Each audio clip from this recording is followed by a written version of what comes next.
பிறந்த முக்கணியே வாழ்கவே, மண் தோன்றும் முன் தோன்றிய மூத்தவளே வாழ்கவே, தன்னேறினாத தனித்தமிழே வாழ்கவே. அனைவருக்கும் அன்புமதி அன்பார்ந்த வணக்கங்கள். ஒருவன் நிலந்து திருமலரடி நினைக்கின்ற உத்தமர்வ உணவு வேண்டும், உள்ளொன்று வைத்து புறக்கொன்று பேசுவார் உணவுகளாக வேண்டும். பெருமை பெரும் இடது புகழ் பேச வேண்டும், பொய்மை பேசாதிருக்க வேண்டும், பெருநெருப்படி தொழுக வேண்டும், மதமானத்தை யாதிருக்க வேண்டும் என்று வள்ளல் பெருமான் முருகப்பெருமானிடம் வேண்டியதை நானும் வேண்டி கருணையை கடவுள் என்ற தலைப்பில் என் சிற்றறிவில் சிந்திக்கின்றேன். கொல்லான் புலாலை மறுத்தானை கை கூப்பி எல்லா உயிர்களும் அனைத்து உயிரிழக்கும் கருணை காட்டும் உயிர் நேயத்தை திருவள்ளுவருக்கு பிறகு அதிகம் பேசியவர் நம் வள்ளல் பெருமான். மண்ணில் வளையும் தூணிலும் கண்ணி வகைகளும் கண்டு போதெல்லாம் சென்னியின் உள்ளம் நடுங்கிய நடுக்கம் எந்தையின் திருவுளம் அறியும். வலை தூணி கண்ணி வகைகள் போன்ற கொடைக்கல்விகளுக்கே உள்ளம் நடுங்கி மனம் நொந்து இறைவனிடம் வேண்டிக் கொள்கிறார். மக்களிடத்து உயிர் கருணை இல்லை என்றால் அவர்களுடைய அன்பு அறிவு வளர்ச்சியடையாது. அது மட்டுமல்ல, அவர்கள் ஒற்றுமையோடு வாழ மாட்டார்கள். மனித சமூகத்தில் ஒற்றுமை ஏற்பட அனைத்து உள்ளங்களிலும் கருணை குடியேற வேண்டும் என்று வலியுறுத்தியவர் நம் வள்ளலார். இதன் வழிபாட்டில் தேங்காய் வைக்க விருப்பம் இருந்தால் அதை முன்னதாகவே உடைத்து திருடி அதனுடன் சர்க்கரை கட்டண்டு சேர்த்து ஆண்டவனுக்கு படைப்பது நலம்.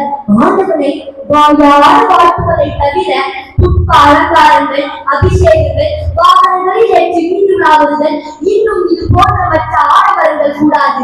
கடவுளுக்கு செய்ய வேண்டும் என்ற எண்ணம் இருந்தால் ஏழைகளின் வயிற்று பட்டியை நிரப்புங்கள் என்று கற்பிக்கிறார் நம் வள்ளல் பெருமான்.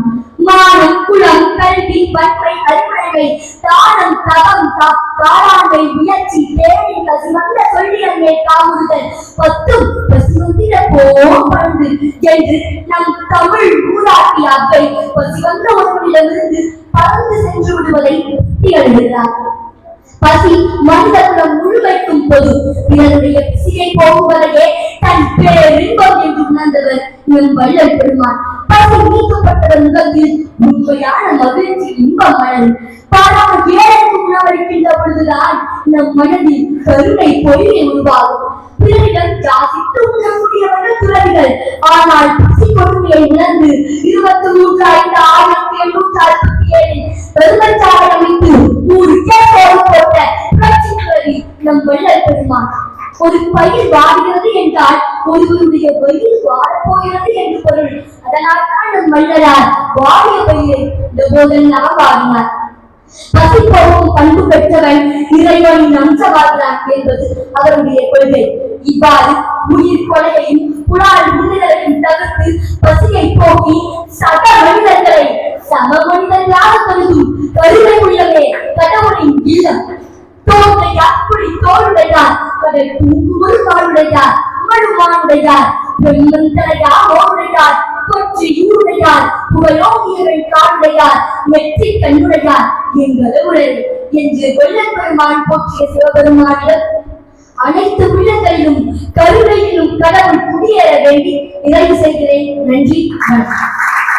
ஐயாவை திருக்குறள் காமராஜ் ஐயாவை உங்களுக்கு எல்லாம் தெரியும். திருவண்ணாமலையில பாத்தீங்கன்னா திருக்குறளை பரப்புறதுல அவருக்கு இணை வேற யாருமே கிடையாது. ஐயாவோட வழிகாட்டுதலால இன்னைக்கு பாத்தீங்கன்னா ஆசிரியர் வாழ்த்துக்கள் வேற. நன்றி மறப்பது நன்றென்று, நன்றல்லது அன்றே மறப்பது நன்றின்னு சொல்லுவாங்க. எண்ணன்றி கொன்றார்க்கும் உயிரின்தான் உயிரில்லை, செய் நன்றி கொன்ற மகருக்கும் சொல்லுவாங்க. ஐயா இவருக்கு பாத்தீங்கன்னா திருக்குறள் சொல்லி கொடுத்திருக்காரு. அந்த நன்றி மறவாமல் இந்த ஆசிரியர் தினத்தன்று ஒரு மேடையில தன்னுடைய ஆசானை நினைவுபடுத்தி அந்த குழந்தை பாத்தீங்கன்னா ஐயாவுக்கும் நன்றி சொல்லியிருக்கான். வாழ்த்துக்கள் தம்பி. ஒரு பலத்த கைத்தட்டல் கொடுத்துருங்க. கார்த்திகேயனுக்கு மனமார்ந்த வாழ்த்துக்கள்.